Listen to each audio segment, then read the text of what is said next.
Hello viewers, स्वागत है आपका एक बार फिर से हमारे चैनल ज्योतिष ज्ञान में। और आज की वीडियो में हम जिस टॉपिक को डिस्कस करने वाले हैं उसे लेकर काफ़ी सवाल हमारे व्यूवर्स की ओर से पूछे गए हैं। इनफैक्ट बहुत से लोगों ने अपनी कुंडली विश्लेषण करवाते हुए ये सवाल ज़रूर किया है कि उन्हें जन्म कुंडली में किस भगवान की, किस देवी देवता की पूजा करनी चाहिए। आप में से बहुत से लोगों ने कुंडली में इष्ट देव के बारे में तो सुना ही होगा, जिसमें हर लग्न कुंडली के अनुसार कुछ पर्टिकुलर भावों में प्लेस राशि या स्वामी ग्रहों की पूजा करने पर जोर दिया जाता है।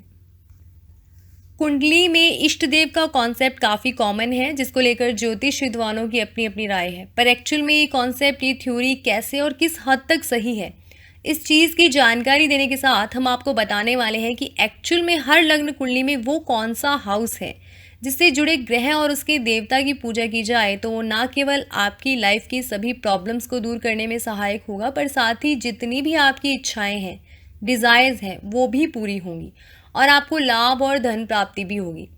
सो आज के इस इन्फॉर्मेटिव टॉपिक को डिस्कस करने से पहले अगर आप चैनल पर नए हैं तो चैनल को सब्सक्राइब करने के साथ बेल आइकन को क्लिक ज़रूर कर दीजिए, ताकि जब भी हमारी नेक्स्ट वीडियो अपलोड हो आपको नोटिफिकेशन मिल जाए।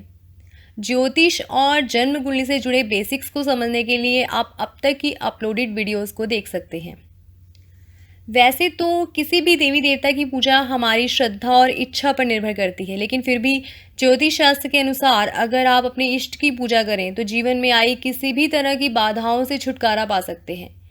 जन्म कुंडली और उसमें स्थित ग्रहों का संबंध हमारे कर्मों से और हमारे जीवन से होता है। और ये कहा गया है कि यदि व्यक्ति को जीवन में सफलता हासिल करनी है तो उसका इष्ट प्रबल होना चाहिए, यानी उसका इष्ट उससे प्रसन्न होना चाहिए। ज्योतिष में ये माना गया है कि इष्ट देव की पूजा करने से सेल्फ कॉन्फिडेंस बढ़ता है और हमारी कुंडली में चाहे कितने भी ग्रह दोष मौजूद हों, हमारे इष्ट देव यदि हमसे प्रसन्न हैं तो ये सभी दोष हमें अधिक परेशान नहीं करते। कुंडली में इष्ट देव को लेकर ज्योतिष विद्वानों में काफ़ी मतभेद है। पाराश्री ज्योतिष में जन्म कुंडली के फर्स्ट, फिफ्थ और नाइन्थ हाउस में स्थित राशि के स्वामी ग्रह या इनमें प्लेस्ड ग्रहों को इष्ट देव माना गया है। कुंडली के 12 भाव धर्म, अर्थ, काम और मोक्ष त्रिकोण में बटे हुए हैं, जिसमें पहला, पांचवा और 9वां स्थान धर्म त्रिकोण स्थान कहलाता है, जिसकी इंपॉर्टेंस सबसे ज़्यादा मानी गई है। फर्स्ट हाउस लग्न भाव सेल्फ से जुड़ा है। फिफ्थ से पिछले जन्म के कर्म, शिक्षा और बुद्धि देखी जाती है। और नाइन्थ हाउस नवम भाव धर्म और भाग्य स्थान होता है। अब इसमें कुछ विद्वान लग्न लॉर्ड और लग्न राशि के आधार पर इष्ट देव को कंसीडर करते हैं, और कुछ फिफ्थ और नाइन्थ त्रिकोण भाव में प्लेस सबसे ज़्यादा पावरफुल ग्रह के अनुसार इष्ट देव को देखते हैं। अगर इन भावों में कोई ग्रह ना हो तो उसमें स्थित राशि के स्वामी से जुड़े देव को इष्ट देव माना जाता है। ज़्यादातर विद्वान हर लग्न में पंचम भाव और उस भाव से रिलेटेड राशि और राशि के स्वामी ग्रहों को देखते हुए इष्ट देव को कंसीडर करते हैं।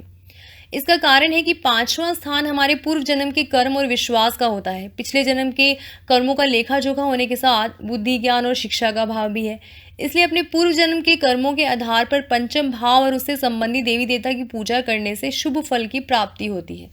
सो पंचम भाव में जो भी ग्रह स्थित होता है उससे रिलेटेड देवी देवता हमारे इष्ट होते हैं। यदि कोई भी ग्रह पंचम भाव में ना हो तो पंचम भाव के स्वामी ग्रह के आधार पर इष्ट देव को कंसीडर किया जाता है। नवम भाव से उपासना का स्तर देखा जाता है।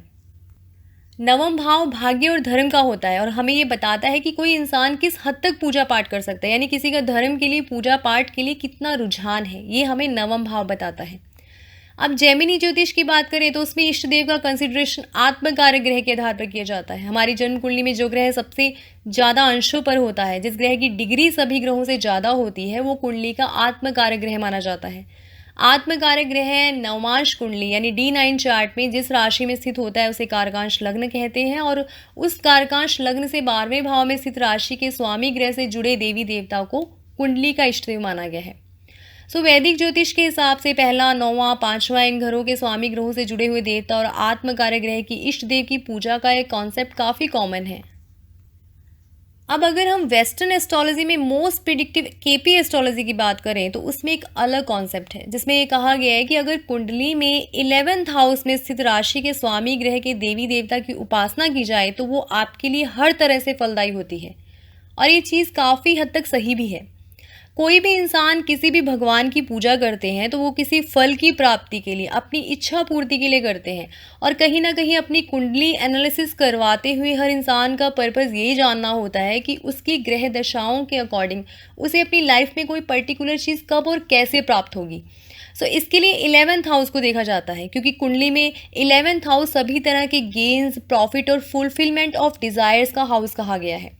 इसलिए केपी एस्ट्रोलॉजी मानती है कि और कुछ ना करके अगर आप कुंडली के 11th हाउस को एक्टिवेट कर दें, यानी उसके लॉर्ड और उससे जुड़ी देवी देवता की पूजा करना शुरू कर दें, तो उस देवता के मंदिर में जाना शुरू कर दें या उससे जुड़े हुए बीज मंत्रों का जाप करना शुरू कर दें और ख़ुद को उस एटमॉस्फेयर में रखें, तो अल्टीमेटली आपको फास्टेस्ट रिजल्ट्स मिलने शुरू हो जाएंगे, जो सभी तरह के लाभ की प्राप्ति करवाने के साथ साथ आपकी इच्छा पूर्ति में भी सहायक होगा।